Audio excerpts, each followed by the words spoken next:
कि नीतीश ने मोदी से बगावत कर दिया, 85 एमएलए 12 सांसदों का फैसला है क्या यह? इसे किस नजरिए से देखा जाए जब लालू प्रसाद यादव के पास नीतीश कुमार किसी राजनीतिक वजह से तो नहीं गए, लेकिन लालू प्रसाद यादव के पास जाकर के नीतीश कुमार ने यह जाहिर कर दिया कि राजनीति भले अलग अलग हो, पार्टियां अलग, गठबंधन अलग हो, लेकिन दोस्ती तो वही है जो पहले राजनीति में आने के पहले से थी।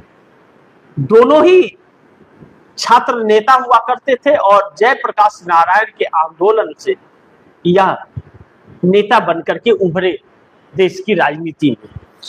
अब ऐसे में उस अपने दोस्त से मिलने गए थे जन्मदिन की बधाई देने के लिए। बहुत सारे मतभेद रहे राजनीतिक जीवन में नीतीश और लालू के, लेकिन आपस की जीवन में कोई मतभेद नहीं रहा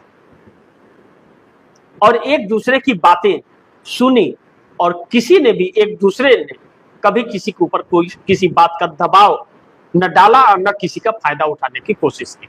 राजनीति अपना अलग अलग सिद्धांतों पे की।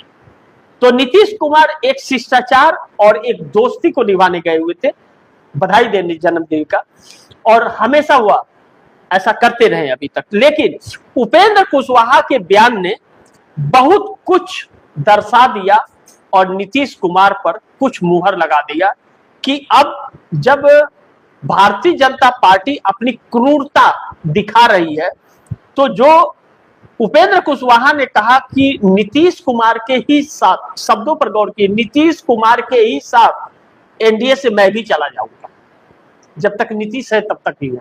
यानी कि नीतीश ने कुछ तो समय सीमा तय कर दी या तय हो रही है, क्योंकि अब जेडीयू का सीएम बिहार का बने, लोगों की मांग है, कार्यकर्ताओं का, नेताओं का। सम्राट चौधरी मंजूर नहीं, यानी कि सम्राट चौधरी के खिलाफ अब नीतीश के 85 विधायकों ने बगावत कर दिया है और 12 सांसद भी मोदी के खिलाफ ही। इसीलिए फिर एक बार तोड़ने की कोशिश, लेकिन यह कोशिश नाकाम होगी, यह कोशिश सफल नहीं हो पाएगी मोदी की, क्योंकि अब जिस ललन सिंह और संजय झा के जरिए कर रहे थे मोदी, उस ललन सिंह को जेडीयू सीएम बिहार बनाना चाहती है और यह पॉसिबिलिटी जो है वह भाजपा के साथ रह के अब नहीं जेडीयू का सीएम बन पाएगा। जेडीयू का सीएम तभी बनेगा जब विपक्ष के साथ नीतीश कुमार सरकार बनाएंगे। तो बिहार के अंदर परिवर्तन होता हुआ नजर आ रहा है और सब कुछ एक नया चक्र राजनीति का बिहार के अंदर घूम रहा है।